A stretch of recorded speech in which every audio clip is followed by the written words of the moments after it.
धन्यवाद। माननीय सदस्य श्री अनुराग ठाकुर जी। धन्यवाद सभापति महोदय।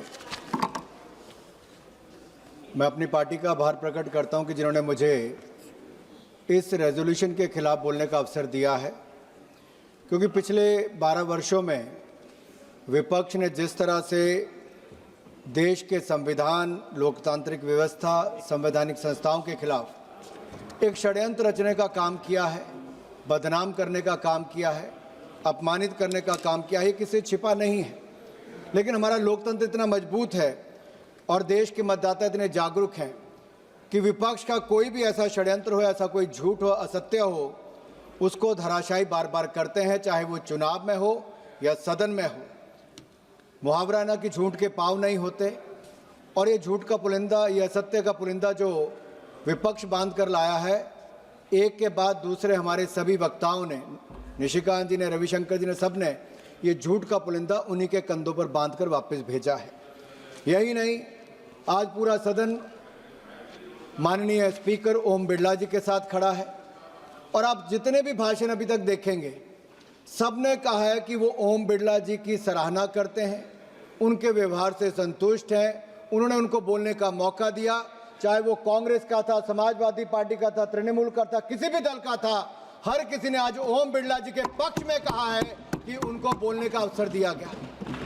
फर्स्ट टाइमर्स फर्स्ट, जो बोलते भी नहीं थे, जिनको उनकी पार्टी मौका नहीं देती थी, उनको भी बोलने का अवसर किसी ने दिया, तो उनका नाम है ओम बिरला जी। उन्होंने पीछे से उनको आगे लाने का मौका दिया। यही नहीं, शायद राहुल गांधी जी को यही बात चुभ गई कि मैंने तो आदेश नहीं दिया, मेरी पार्टी का सांसद बोल कैसे गया। चाहे वो 0 आवर में हो या किसी और डिबेट में हो। अब राहुल जी तो सदन में रहेंगे नहीं, अगर उनके सदस्यों को बोलने का मौका मिल गया तब वो भी छीनने का प्रयास किया जा रहा है। और यही नहीं सभापति जी, आप देखिए किया क्या है। स्पीकर महोदय के ऑफिस में जाके उनके साथ जितनी बदतमीजी और अभद्र व्यवहार किया गया, ये किसके नेतृत्व में किया गया। कांग्रेस के कौन कौन नेता वहां मौजूद थे। क्या उनकी शालीनता को या अपनी उद्दंडता के साथ, अशोभनीय व्यवहार के साथ इसी तरह शर्मसार करते रहेंगे। स्पीकर महोदय ने तो बड़ा दिल दिखाया, कुछ नहीं कहा, कोई कार्रवाई नहीं की। और जो पार्टी 60 साल तक सत्ता में रही, उसको एक नोटिस तक देना नहीं आता। नोटिस में इतनी खामियां साहब कि स्पीकर साहब को बोलना पड़ा कि जाके नोटिस ठीक कर लो। फोटो कॉपी साथ में अटैच कर दी, साइन पूरे नहीं किए, एक के बाद दूसरा किया। और ये परिस्थिति आई कैसे। माननीय नेता प्रतिपक्ष जब बोल रहे थे 2, 3, 4 फरवरी को, तो उन्होंने उल्लंघन किया सदन के नियमों का। नियम 349, 352 और निर्देश 115 के तहत अगर स्पीकर महोदय ने उनको रोकने का प्रयास किया, सुधारने का प्रयास किया, तो अपनी जिद पर अड़े रहे। तो राहुल गांधी को लगता है नियम उनके लिए नहीं, उनसे नियम है। एक परिवार अपने आप को देश के लोकतंत्र से ऊपर समझता है, देश के संविधान से ऊपर समझता है, और इस सदन के नियम, कानून, प्रोसीजर से ऊपर समझता है। उस पे आप और मैं क्या कर लेंगे। और इनके इतिहास में जाएंगे तो आपको समझ आएगा कि इन लोगों ने आज तक किया क्या है। लेकिन सभी सदस्यों ने तो माना ही है कि यह सदन लोकतांत्रिक बहस, वाद विवाद, संवाद के स्थापित मूल्यों पर चलता है और आगे भी चलेगा।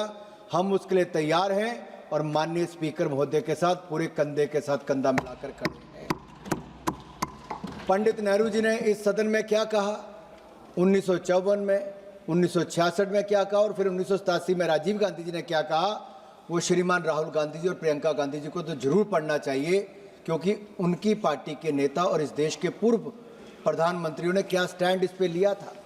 छोटा मन और लोकतंत्र को शर्मसार करने की बात कही, तो आज ये वही लोग ये कर रहे हैं। मैं एक बात कहना चाहता हूँ, कुछ लोग इस सदन के अंदर आते हैं तो -CCC आते हैं। ना सिविक सेंस है, ना कॉमन सेंस है और ना कॉन्स्टिट्यूशनल सेंस है। उनको तो आकर केवल उत्पात में जाना है। पॉकेट में हाथ लेके आते हैं। और आप ठीक कहा आपने निशिकांत, आप देखिए, हम लोग जब लोकसभा के सांसद बने, हमें बताया गया कि सदन के अंदर आपका व्यवहार क्या होना चाहिए। कोई स्पीकर बोलता तो आगे पीछे जाना नहीं है, कहीं पे खड़ा नहीं होना, गैलरी को रोकना नहीं है और जेब में हाथ डाल के नहीं चलना है। लेकिन वो सारे के सारे नियमों को तोड़ने का काम आज एक व्यक्ति करता है, वो लीडर ऑफ प्रोपेगेंडा है, क्योंकि उनको तो न्यूज में रहना है। ये फोमो गांधी जो है ना, फोमो गांधी, ये फोमो गांधी, फोमो मतलब फियर ऑफ मिसिंग आउट। इनको डर लगता है कि मैं हेडलाइन से हट ना जाऊं।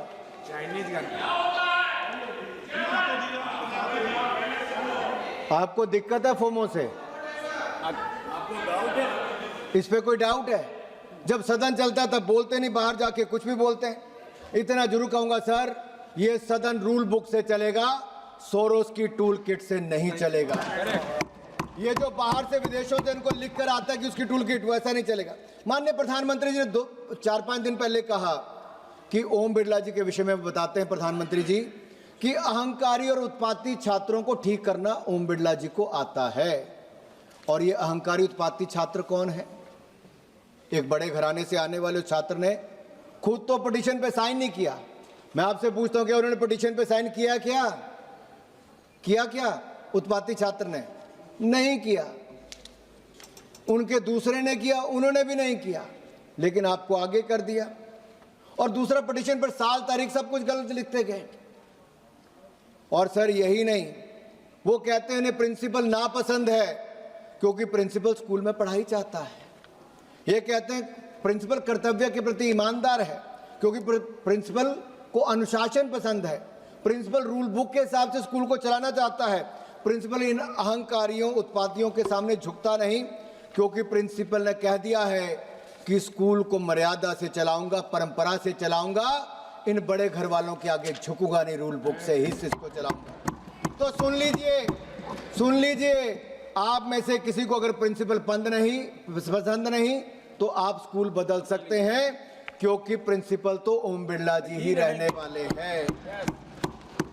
और ये तो उत्पाती छात्र को उस समय ठीक कर दिया होता जब ये इनकी अपनी सरकार थी, तो उस समय के प्रधानमंत्री के हाथ से जिस तरह से ऑर्डिनेंस छीनकर भरे चौराहे पर अपनी सरकार के ऑर्डिनेंस को फाड़कर मनमोहन सिंह पर फेंक दिया था, तो शायद उस समय अकल आ गई होती। लेकिन इनका इतिहास ही ऐसा है सर। इतिहास पर मैं क्या जाऊं। अगर आप देखिए 1960 में राष्ट्रपति भाषण पर अगर 2 लोगों ने बीच में खड़े होकर बोल भी दिया तो उनको निकाल ही दिया, उनकी सदस्यता खत्म कर दी कांग्रेस पार्टी ने। 1966 में मनीराम बागड़ी को किसानों के मुद्दे को उठाने के लिए आपने सस्पेंड करवा दिया। 1975 में सुब्रमण्य स्वामी जी भेष बदलकर, क्योंकि किस तरह का समय था, बदलकर आए तो उनको गिरफ्तार करके ले गए, उनको भी भागना पड़ा, अपनी जान कैसे बचानी पड़ी। यही नहीं, पार्था सारथी जी को अखबार से पता चला कि अब वो फॉरेन सेक्रेटरी नहीं रहे, ये इनकी सरकार थी। और जय बेंगाल राव जी को जो मुख्यमंत्री थे, उनको क्या हुआ? जब वो प्रधानमंत्री जी को रिसीव करने गए तब जाके एयरपोर्ट पे पता चला कि वो तो मुख्यमंत्री नहीं रहे। यही नहीं, LK झा जब प्रधानमंत्री के साथ विदेश यात्रा पर गए तब विदेश जाके पता चला कि वो अब प्रिंसिपल सेक्रेटरी नहीं रहे और उनको वापस आने के भी लाले पड़ गए। इस तरह से आपकी सरकारें चलती थी, बंद कमरे में आप लोग निर्णय करते थे। और यही नहीं साथ, एक के बाद अगर आपके पुराने इतिहास पर नजर मारी जाए तो लोकतंत्र को आप बचाने की बात करते हो। अगर लोकतंत्र का गला घोटने का काम सबसे पहले किसी ने किया तो अभी तो संविधान बने को 1.5 साल भी नहीं हुआ था। 1951 में पहला संशोधन पंडित नेहरू लेकर आए और उसमें मीडिया का गला घोटने का काम, फ्रीडम ऑफ प्रेस को बदलने का काम किया तो पंडित जवाहरलाल नेहरू ने किया। उसके बाद उनकी पुत्री ने, श्रीमती इंदिरा गांधी जी ने एक नहीं अनेकों संशोधन कर डाले। 42वें संशोधन में तो इतने संशोधन कर दिए कि हिंदुस्तान का कॉन्स्टिट्यूशन नहीं, वो कॉन्स्टिट्यूशन ऑफ इंदिरा बन के रह गया। आपने प्राइम मिनिस्टर, स्पीकर, इनके खिलाफ जुडिशियल स्क्रूटनी को खत्म करवा दिया। आपने तो लोकतंत्र के गले को घोटने का काम किया। 5 साल की टर्म को 6 साल का कर दिया। 1 लाख से ज्यादा प्रतिपक्ष के नेताओं को, विपक्ष के नेताओं को जेल में डाल दिया गया, नसबंदी करवा दी गई, मीसा लगा दिया गया। और यही नहीं, जब इसी सदन में लोकसभा में शिवराज पाटिल जी डिप्टी स्पीकर के रूप में थे 1990 में, तो आपके चीफ विप पीजे कुरियन ने उनके हाथों, उनके सामने जाकर किस तरह से हाथापाई की, किस तरह से दिल्ली यूटी बिल को फाड़ा गया और उनकी जान तक बनाई थी। और 2012 में आपके ही मंत्री ने राज्यसभा में चेयरमैन के कान में जाके फूंक मार दी कि एडजॉर्न हाउस को एडजॉर्न कर दीजिए। आप इस तरह से तो सदन चलाते थे। आप लोकतंत्र का पाठ पढ़ाने आए हो, आप हमें कानून नियम बताने आए हो। और यही नहीं, 637 में से 456 ऑर्डिनेंस आप लोग लेकर आए। सदन आने से 2-2 दिन पहले आप लोग ऑर्डिनेंस लेकर आते थे। और तो और मुझसे पूछा गया कि क्या नेता प्रतिपक्ष ऐसे ही होते हैं? नहीं, ऐसे नहीं होते। अटल बिहारी वाजपेयी जी भी नेता प्रतिपक्ष थे, लेकिन अटल जी का रवैया क्या था, क्या किस तरह का व्यवहार था उनका, ये लिखा है इसमें और मैं पढ़ के बता देता हूं। उस समय के स्पीकर 1993 में शिवराज पाटिल ने कहा अटल जी के बारे में, ही always help facilitate smooth conduct of the proceedings. और उस समय के प्रधानमंत्री नरसिम्हा राव जी ने कहा वाजपेयी जी के बारे में, Mister Vajpayee had always been helpful and express confidence that he would help upheld parliamentary traditions. ये अटल जी के बारे में कहा। ये फोटो अटल जी की और उस समय के हमारे मंत्री की है, सलमान खुर्शीद जी की, जिन्होंने कहा विदेश में भारत का सर ऊंचा रखने का काम किसी ने किया और पाकिस्तान को करारा जवाब दिया तो अटल बिहारी वाजपेयी जी ने दिया था। लेकिन आज नेता प्रतिपक्ष लीडर ऑफ प्रोपेगेंडा बन गए हैं। वो विदेश में जाते, किसी देश में जाएं, भारत के खिलाफ बात करते हैं, भारत के लोकतंत्र को तोड़ने की बात करते हैं, भारत की सेनाओं के खिलाफ बात करते हैं और कहते हैं उनकी लड़ाई इंडियन स्टेट के खिलाफ है। तो क्या आप सबकी लड़ाई भी इंडियन स्टेट के खिलाफ है? क्या भारत के खिलाफ आप लड़ाई लड़ रहे हो? तो आईएसआई और इंडियन नेशनल कांग्रेस में फर्क क्या है? आईएसआईएस और आप में फर्क क्या है? अगर भारत के खिलाफ आपकी लड़ाई है तो ये कैसी लड़ाई है? और आपके नेता प्रतिपक्ष अगर इस तरह की बात करते हैं तो कई सवाल खड़े करते हैं। Leader of opposition Sushma Swaraj ji और अरुण जी भी थे, निशिकांत जी, मैं उस समय, हम लोग सांसद भी थे। क्या नहीं हम करते थे? हम सहयोग करते थे सत्ता दल का, बिल पास कराने से लेकर बाकी चर्चाओं में भाग लेने तक। और एक बार जब चर्चा हुई, अरुण जी ने उस पर बात कही तो प्रणब मुखर्जी ने कहा, क्या कहा? भाषण के दौरान वित्त मंत्री प्रणब मुखर्जी ने भाजपा के नेता से एक सूक्ष्म कानूनी बिंदु को स्पष्ट करने का अनुरोध किया और बाद में अरुण जेटली जी, सुषमा जी और अडवाणी जी ने मिलकर उस प्रस्ताव को तैयार करके सत्ता पक्ष की मदद की। ये हम लोग विपक्ष में थे, देश हित में काम करते थे और कोई बिल सरकारी कामकाज को रुकने नहीं देते थे, अटल जी का समय हो या उसके बाद का समय हो। पेंशन फंड में इनके पास संख्या नहीं थी, हाँ, कम्युनिस्ट ने डिवीजन मांग लिया, बिल्कुल सपोर्ट कर। कम्युनिस्ट आपके खिलाफ हुए, लेकिन हमने फिर भी देश के हित में पेंशन फंड के टाइम पे आपके साथ चले। यही नहीं, आप महिला शक्ति की, आप कहते हो कि महिलाओं के बारे में हमने ठीक नहीं कहा। आज चेयर पे भी महिला बैठी हैं, मैं पूरे सम्मान के साथ आपके सामने कहना चाहता हूं, इस देश की महिलाओं को धुएं से मुक्त करने के लिए रसोई गैस का सिलेंडर 13 करोड़ दिए तो नरेंद्र मोदी जी ने दिए। 10 करोड़ शौचालय बनाए तो मोदी सरकार ने बनाए और 13 करोड़ घरों को नल से जल देने का काम किया तो मोदी सरकार ने किया। यही नहीं, 60 करोड़ लोगों को मुफ्त में 5 लाख का इलाज, प्रमुखता बहनों को 4 करोड़ पक्के मकान, तो उसमें 75% बहनों को दिया। मुद्रा योजना में भी बहनों को सबसे बड़ा लाभ दिया और अब 33% आरक्षण पार्लियामेंट से लेकर विधानसभा तक किसी ने दिया तो नरेंद्र मोदी की सरकार ने दिया। और नरेंद्र मोदी जी के घिराव के लिए षड्यंत्र किसने रचा? मैं लीडर ऑफ ऑपोजिशन से पूछना चाहता हूं, चुना किसको? अरे पहले आप जाकर टुकड़े टुकड़े गैंग के साथ खड़े हो गए, जो देश का नामो निशान मिटाना चाहते थे उनके साथ राहुल गांधी जाकर खड़े हो गए। और जो बोटी बोटी नोचने की बात प्रधानमंत्री की करता था, उसकी जिम्मेदारी आपने यहां पे लगा दी। महिला सांसदों को बताओ कि कैसे जाना है प्रधानमंत्री की कुर्सी के पास, कैसे जाना है। ये बोटी बोटी नोचने वाले सांसद को आपने ये कहने पे लगा दिया कि कैसे करना है। नहीं कहा कि बोटी बोटी नोचना, आपका ही सांसद है। अरे महिलाओं के बारे में क्या प्रियंका जी आई थी यहां तक? राहुल जी पिटीशन पे साइन नहीं करते, रेजोल्यूशन पे साइन नहीं करते, प्रियंका जी करती नहीं, लेकिन आप सब लोगों को वेल में कूदने के लिए बोलते हैं, बलि का बकरा बनाते हैं। आपको जो व्यक्ति बोलने का अवसर देता हूं बिड़ला जी, उसके खिलाफ आप अविश्वास प्रस्ताव लाते हो। इससे बड़ा दुर्भाग्य क्या होगा? सर यही नहीं, इनको लोकतंत्र की बात करते हैं सर। माननीय सभापति जी, ऑर्गेनाइजर मैगजीन ने और क्रॉस रोड्स ने नेहरू जी का एक कार्टून बना दिया, उसके लिए पूरा फ्रीडम ऑफ प्रेस को चेंज कर दिया, कानून बदल दिया, संविधान संशोधन ले आए। 1975 में तो संविधान की हत्या कर दी, सारी डिटेल है। अगर देश में आर्टिकल 356 का किसी ने दुरुपयोग किया है, 90 से ज्यादा सरकारों को बगैर किसी कसूर के गिराने का काम किया, तो उनका नाम है कांग्रेस पार्टी, जिन्होंने उसका दुरुपयोग किया है। आज डीएमके वाले उनके साथ बैठे, करुणानिधि की सरकार उन्होंने गिराई। आज कम्युनिस्ट बैठे हैं, आपकी सरकार उन्होंने गिराई। अरे मुस्लिम लीग की आज आप बात करते हो, मुस्लिम लीग वाले ही उस समय मावलंकर जी के खिलाफ अविश्वास प्रस्ताव लेकर आए थे। आज राहुल गांधी जी और प्रियंका गांधी जी मुस्लिम लीग के कारण और उनकी पार्टी जो आज यहां पर है, उस सोच वालों के साथ, उनके साथ मिलकर ही चुनाव जीत पाते हैं वायनाड से जाके। ये तो मजबूरी इनकी बन गई है। मैं कहना चाहता हूं, लोकतंत्र की कुर्सी पर बैठना आसान है, लेकिन लोकतंत्र की मर्यादा को बनाए रखना बहुत मुश्किल है। सदन की गरिमा आवाज से नहीं, आचरण से बनती है। और मैं कहना चाहता हूं, जिन्होंने सदन को चलने नहीं दिया, आज वो सदन को बचाने की बात करते हैं। जिन्होंने नियम तोड़ा, आज नियम सिखाने की बात करते हैं। जिन्होंने देश को डराया धमकाया, आज वो लोकतंत्र बचाने की बात करते हैं। देश सब देख रहा है।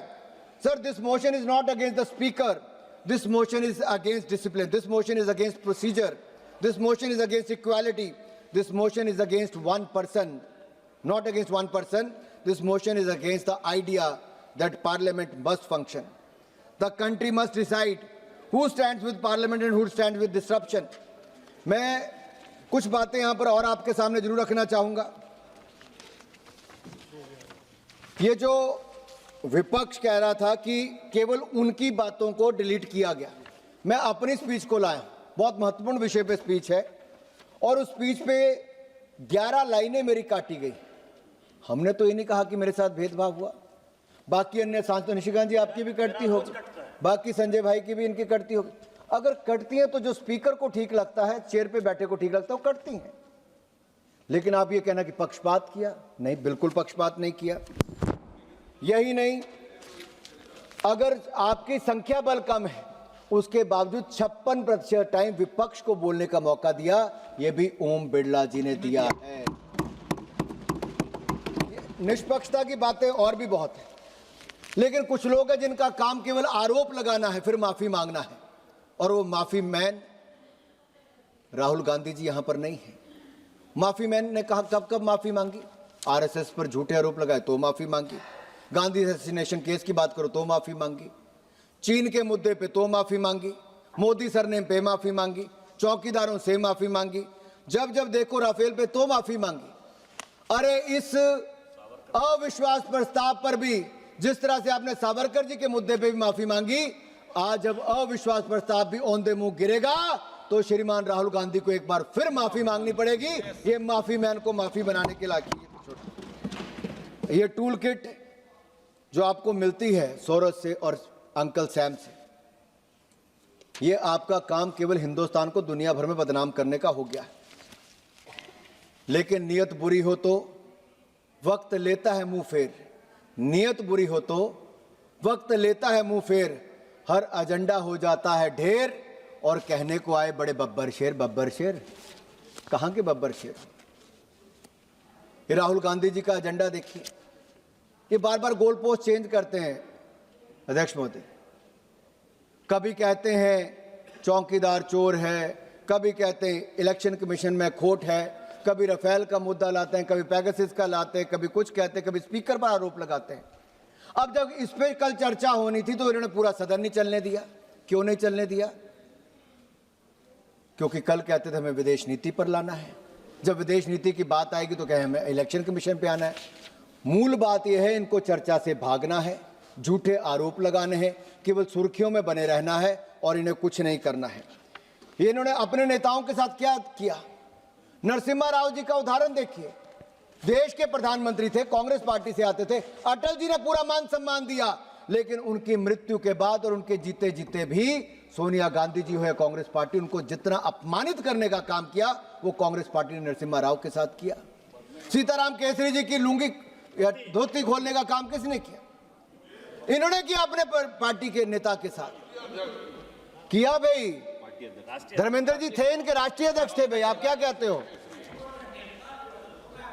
तो बच्चा था तो भदौरिया जी फिर आपने कहा होगा भाई धोती की सीताराम केसरी जी की कांग्रेस ने खोली, तकलीफ आपको होती है। राज पर अटैक करा दिया। आपको तो स्पीकर महोदय बोलने का समय देते ना भदौरिया जी, देते हैं। यही नहीं,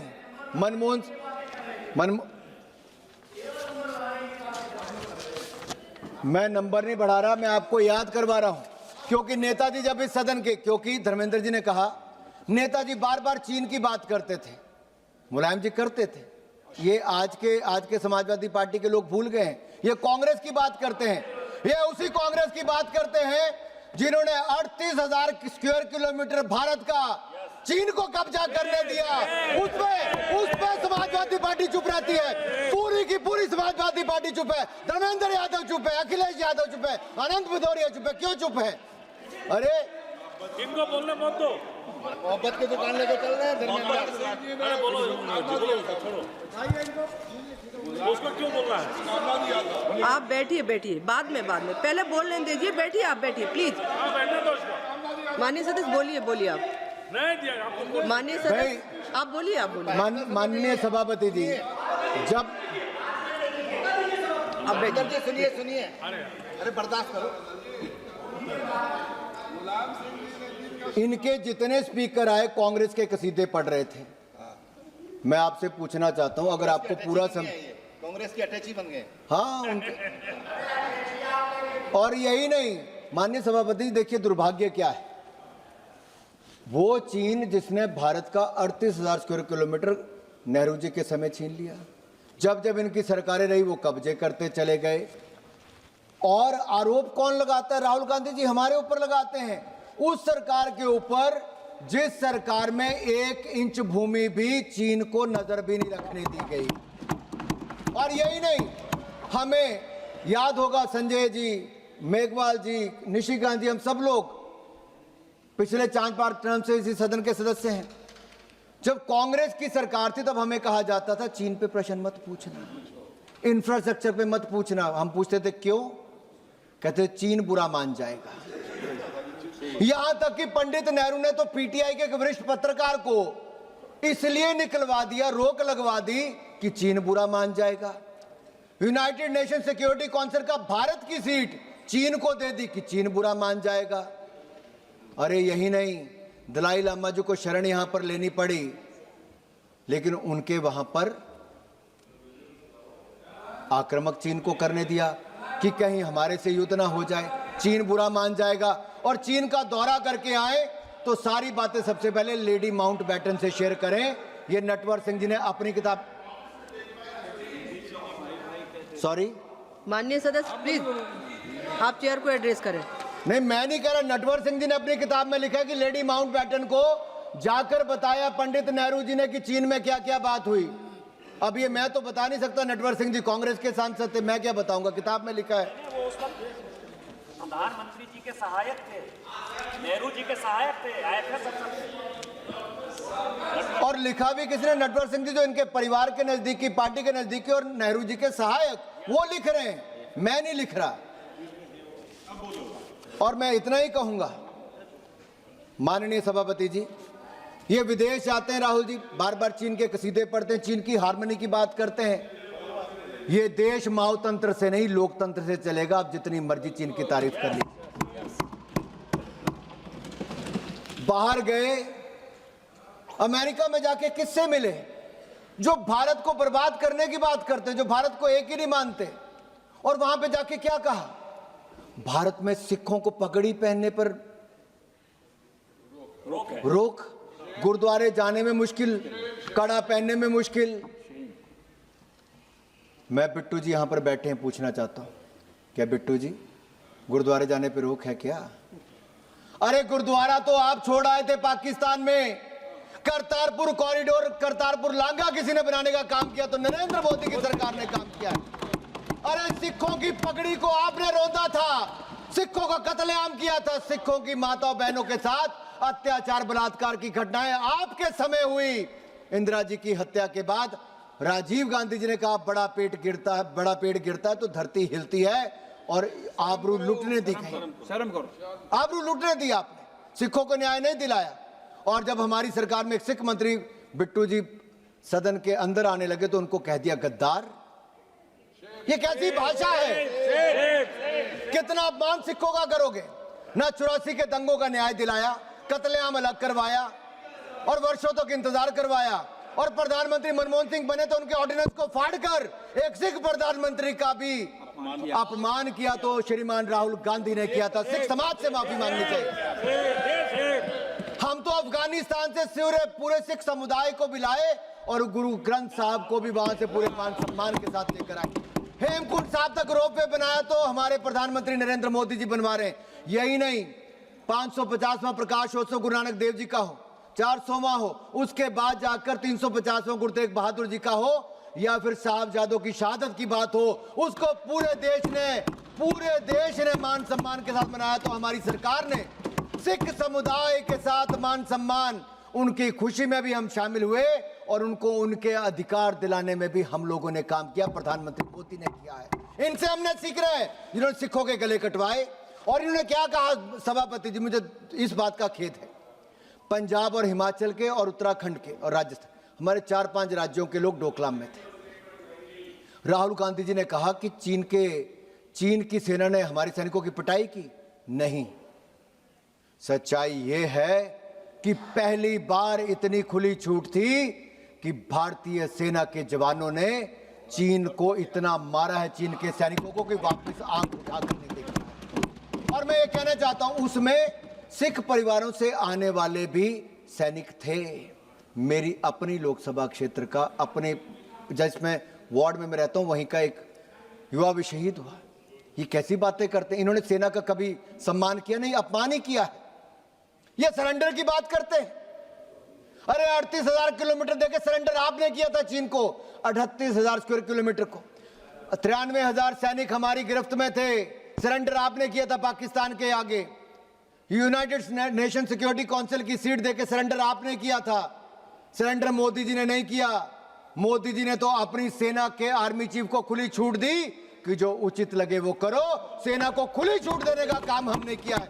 और यही नहीं, उसी समय डोकलाम में, सभापति जी आपको भी याद होगा, रक्षा मंत्री भी वहां गए, हमारे देश के प्रधानमंत्री भी वहां पर गए। सेना के जवानों का हौसला बढ़ाने का काम रक्षा मंत्री और प्रधानमंत्री नरेंद्र मोदी और राजनाथ सिंह जी ने किया था। एक बात मैं आपको और कहूं, राहुल गांधी जी कहां थे कलवान के समय, डोकलाम के समय कहां थे? चाइना एम्बेसडर के पास। China ambassador. मैं देश के सामने सच्चाई आनी चाहिए। और आज मैं सदन के माध्यम से पूछना चाहता हूं, आप जब ओलंपिक्स में भी गए चीन, तो आपकी क्या क्या मीटिंगें हुई, किससे हुई, आपको सदन को बताना चाहिए।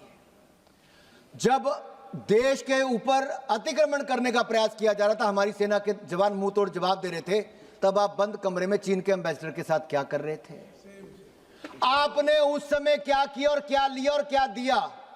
जानकारी हो या और कुछ हो, आपने क्या किया? आप देश के साथ नहीं खड़े थे, आप देश की सेना के साथ नहीं खड़े थे, आप चीन के एम्बेसडर के साथ बंद कमरे में क्या कर रहे थे? और मेरा एक बड़ा आरोप और है, और मैं जब मंत्री था मैंने उस समय कहा था कि राजीव गांधी फाउंडेशन में कितना पैसा लिया गया देश को बताना चाहिए। चीन की कम्युनिस्ट पार्टी से कितना पैसा लिया, चीन की सरकार से कितना पैसा लिया, चीन की कंपनियों से कितना पैसा लिया, कांग्रेस पार्टी का फंड और राजीव गांधी फाउंडेशन, इन दोनों को बताना चाहिए। सच्चाई यह है, आज उस बात को लगभग 7 साल होने वाले हैं, 7 शब्द भी कांग्रेस के मुंह से नहीं निकले, क्योंकि चीन के हाथों में खेलने का काम आज राहुल गांधी कर रहे हैं, उनकी टूल किट पर काम कर रहे हैं। और यही नहीं, मैं आरोप लगा रहा हूं, सदन में ही लगा रहा हूं, और पहली बार नहीं लगा रहा, पहले भी लगाया धर्मेंद्र जी, आप बार बार मत टोकिए। ये कौन लोग हैं जो राम को काल्पनिक बताते हैं? राम सेतु था ही नहीं। उनको हिंदू 2024 के पहले सत्र में क्या कहा? हिंदू हिंसक होते हैं। जब इनकी अपनी सरकार थी तब कहा हिंदू टेररिज्म। ये कैसी मानसिकता है? एक सिख मंत्री को गद्दार कहते हैं, हिंदुओं को हिंसक कहते हैं, राम को काल्पनिक बनाते हैं, राम सेतु को मानते नहीं, और नफरत फैलाने का काम कितना करोगे? राहुल गांधी जी और कांग्रेस से पूछना चाहता हूं। और ऊपर से कहते हैं देश के संसाधनों पे पहला हक देश के मुसलमानों का है। ये तुष्टीकरण की राजनीति में कितना नीचे गिरोगे आप लोग। और यही नहीं, मैं बस 3-4 मिनट में अपनी बात को समाप्त करूंगा। मैं सभापति जी आपके माध्यम से सदन से पूछना चाहता हूं, दुनिया की पहली क्रिकेट टीम भारत की बनी जिसने back to back T20 world cup जीतने का काम किया। यह भारत के खिलाड़ियों की शानदार उपलब्धि थी। अब इस तरफ वाले तो सारे तालियां बजा रहे हैं, जो भारतीय टीम के लिए सारे तालियां बजा रहे हैं। देखिए कैसे मैच थपथपा रहे हैं। लेकिन जो भारतीय टीम के लिए, भारतीय क्रिकेट टीम के प्रदर्शन पे भी उनके समर्थन में मेज थपथपा ना सके, ये इनका असली चेहरा दिखाता है। भारत के साथ नहीं। लेकिन पिछली बार जब भारत विश्व कप में हार गया तब कहा प्रधानमंत्री ने पनौती ली। ये कैसी? ये देखिए, अब एक पप्पू से मुश्किल दूसरे पप्पू का क्या करें? अब पप्पू से करें क्या? पप्पू का करेंगे। अभी हाल ही में अंदर जाके आए हैं, सदन में आने का मौका मिला। सट्टा बाजार की बात करते हैं। अरे भारत के खिलाड़ियों को जो देश के लिए वर्ल्ड कप जीत कर लाए हैं, आप जैसे नेता अगर इतनी ओछी बात करते हैं तो दुर्भाग्य है। आपको माफी मांगनी चाहिए। माफी। इनका बेटा खेलता है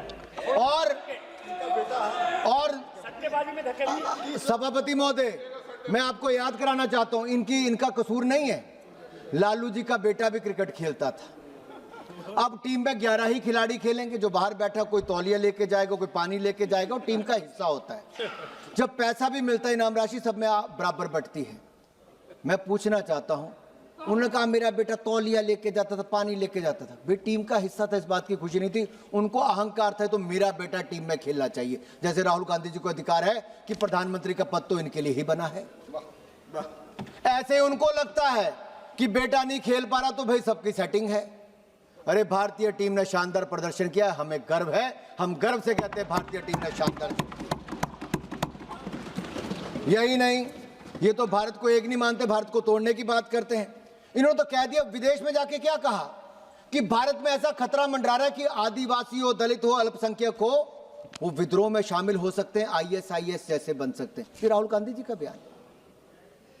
मैं यहां पर बैठे सबसे पूछता हूं, क्या आदिवासियों के ऊपर कोई खतरा है? आज तो देश की राष्ट्रपति आदिवासी समाज से आती है, एक महिला है। हमें इस बात पे गर्व है, हमारी पार्टी ने मौका दिया है। और यही नहीं, लेकिन दुर्भाग्य यह है, ये तृणमूल कांग्रेस वाले अगर पश्चिम बंगाल में राष्ट्रपति जी गई, कभी स्थान बदल दिया, कभी लोगों को आने नहीं दिया, उनके लिए मुख्यमंत्री भी नहीं गई, उनको अपमानित करने का काम किया। तो तृणमूल का, अरे लोकतंत्र में चुनाव आएंगे जाएंगे, लोकतंत्र में चुनाव आएंगे जाएंगे, लेकिन आप संवैधानिक संस्थाओं के संवैधानिक पदों पर बैठे व्यक्तियों को अपमानित करोगे तो देश आपको कभी माफ नहीं करेगा, कभी माफ नहीं करेगा। ये वही ममता बनर्जी है जो अपनी पेंटिंग को, जो हजारों करोड़ का घोटाला करता है, उसको 3-3, 5-5 करोड़ में बेचती हैं। बेचा कि नहीं बेचा भाई? घोटाला हुआ कि नहीं हुआ? आपके लोग एक नहीं 12-12 लोग इनके जेल में गए, तृणमूल कांग्रेस के। ये क्या करते? यही नहीं, कमिश्नर को बचाने के लिए सड़कों पे ममता बनर्जी उतरी। और अब जब जांच एजेंसियां इनकी जांच कर रही थी भ्रष्टाचार की, तो उसके खिलाफ तृणमूल कांग्रेस की मुख्यमंत्री ममता बनर्जी सड़क पे उतर आई, हाथापाई छीनपानी कर ली। ये किस तरह के? सुप्रीम कोर्ट चले गए SIR के खिलाफ। SIR किसके खिलाफ है? SIR उसके खिलाफ है जो भारत के नागरिक नहीं है, जिनको भारत में वोट देने का अधिकार नहीं है। क्या आप चाहते हो विदेशी घुसपैठियों को वोट का अधिकार मिले? मुसलमान जो रोहिंग्या मुसलमान है उनको वोट का अधिकार मिले और आप चुनाव जीतो? इलेक्शन कमीशन ऑफ इंडिया को संविधान ने अधिकार दिया है और इलेक्शन कमीशन ऑफ इंडिया वो ठीक कर रहा है अगर ऐसी जांच कर रहा है तो।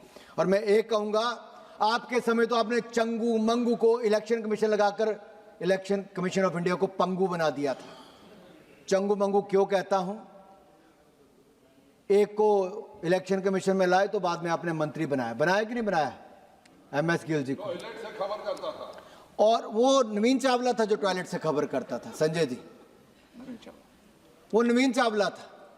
नवीन चावला टॉयलेट से लीक करता था।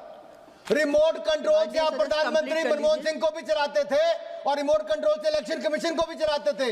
आप अपने समय 12-12 पदों पर खाली छोड़कर देश का आर्मी चीफ अपने रिश्तेदार को बनाते थे। 4-4 जजों को सीनियरिटी में छोड़ के चीफ जस्टिस ऑफ इंडिया बनाते थे। जिसको दिल करे जहां दिल करे नियम तोड़ते थे और आपको कोई पूछता नहीं था। आप संविधान को भी तोड़ने का काम करते थे। मैं इतना ही कहूंगा, हमारे स्पीकर महोदय ने इतना शानदार प्रदर्शन किया है कि आज नए रिकॉर्ड बनाए हैं, लेकिन दूसरी तरफ राहुल गांधी जी का रिकॉर्ड भी है जिन्होंने 2-2 सदनों में 14वीं 15वीं लोकसभा में तो एक प्रश्न भी नहीं पूछा, 0 प्रश्न पूछा था। कमेटी की मीटिंग में 20% हाजिरी नहीं है, सदन में 50% टाइम नहीं आते हैं और सदन को गुमराह करके अविश्वास प्रस्ताव हमारे ओम बिरला जी के खिलाफ लाते हैं। मैं एक बात जरूर कहूंगा, जो कहते हैं कि PM बनना उनका जन्मसिद्ध अधिकार है, भारत की राजनीति में कोई कौसा नौतरा नहीं है। कौसा नौतरा जैसे विरासत में मिलने वाली कोई व्यवस्था नहीं है जहां सत्ता के कुछ लोग निजी संपत्ति, और मैं इटली की बात कर रहा हूं। कौसा नौस्त्रा का मतलब है आवर थिंग। ये इटली में उत्पन्न एक कुख्यात पारंपरिक माफिया संगठन है। ये परिवारों का एक संघ है जहां पर उनके परिवार के लोगों को उच्च पद मिलता है। तो यहाँ कौसा नौस्त्रा नहीं है जहां की आपको वो मिल जाएगा। आपने हाउस को मिसलीड राफेल पे किया, बाकी विषयों पे किया। आपने बस 1 मिनट में खत्म, 1 मिनट पूरा। आप सैम पिट्रोडा की बात सुनते, वो सैम पिट्रोडा जो कहते 84 में जो हुआ सो हुआ, यानी कि सिखों का कत्लेआम हुआ तो हुआ। ये कैसी बात है? आपने जिद करके सनक के आगे अपने पूरे हाउस को गुमराह करने का काम किया। सभापति जी, ये लोकसभा किसी के परिवार की जागीर नहीं, लोकसभा किसी गठबंधन का मंच नहीं है। लोकसभा भारत के 140 करोड़ भारतीयों के आस्था का केंद्र है और आस्था का केंद्र रहेगा। इस आस्थाओं को कमजोर करने की कोशिश आपने इमरजेंसी में भी की, संविधान संशोधन में भी की, बार बार भारत पर प्रहार करके भी की, तब भी देश झुका नहीं, देश डरा नहीं। देश ने आपके खिलाफ वोट दिया। आज भी सदन चलेगा, नियमों से चलेगा, संविधान बचेगा और संविधान से ही देश आगे चलेगा। आप जैसे लोग जितना मर्जी रोकना चाहे कभी रोक नहीं पाएंगे। ये देश बाबा साहब अंबेडकर के संविधान से चलेगा सभापति जी, लेकिन उन्हीं बाबा साहब अंबेडकर को अपमानित कांग्रेस पार्टी ने किया, प्रताड़ित किया, हराया। और राहुल गांधी जी ने तो अपने पांव के आगे उनके चित्र को, आपको तस्वीर जनता के सामने है, संविधान निर्माता की तस्वीर उनके पांव के आगे थी। ये कैसे हैं? धन्यवाद माननीय सदस्य। अंत में इतना ही कहूंगा, ये संविधान को तोड़ने मरोड़ने वाले भी हैं, सदन पर प्रहार करने वाले भी हैं, स्पीकर के खिलाफ अविश्वास प्रस्ताव लाने के लिए भी हैं। लेकिन सदन ने एक तरफ कहा है, हर पार्टी के सदस्य ने कहा कि ओम बिरला जैसा अध्यक्ष नहीं मिल सकते, क्योंकि ओम बिरला जी ने जो किया वो पार्टी लाइन से बाहर निकल के फर्स्ट टाइमर्स को, जो पहली बार भी सांसद बने उनको भी बोलने का मौका दिया। मैं इसलिए कह रहा हूं सभापति जी, 14वीं लोकसभा में जब मैं सांसद बन के आया, सोमनाथ चटर्जी सांसद थे। 15वीं में मीरा कुमार जी थी जब मैं सांसद बना। उसके बाद स्पीकर थे, फिर सुमित्रा ताई बनी, अब ओम बिरला जी है। मैं कह सकता हूं 5 बार का सांसद होने के नाते, अगर मुझे कभी एक बार एक स्पीकर ने कहा कि विपक्षी दलों के हों या अपने दल के हों जो पहली बार के सांसद हैं, उनको जाके कहो कि 0 आवर में कुछ बोलें, अपने क्षेत्र का विषय को उठाएं, उनको बताओ कि नियमों का पालन कैसे होता है या बोलना कैसे है। लोकसभा स्पीकर ने इतना बड़ा मन करके कहा। ओम बिरला जी को मैं साधुवाद भी देता हूं। आज पूरा सदन उनके साथ खड़ा है और देश भी देख रहा है कि संविधान को बचाने वाले के साथ आज सदन खड़ा है। आपने मुझे बोलने का अवसर दिया। बोलिए, इस अविश्वास प्रस्ताव के खिलाफ सब लोग अपना वोट करें और ओम बिरला जी को हम जल्द अपनी सीट पर देखेंगे। इस देश के सदन को चलाएंगे, लोकसभा सदन को चलाएंगे। धन्यवाद, धन्यवाद सभापति। आपके मोबाइल पर तुरंत आएगी ब्रेकिंग न्यूज। स्क्रीन पर सबसे पहले दिखेगी बड़ी खबर। देश दुनिया की हर खबर एक जगह। अब आपके मोबाइल पर तुरंत फटाफट इंस्टॉल कीजिए न्यूज नेशन ऐप और रखिए खुद को अपडेट।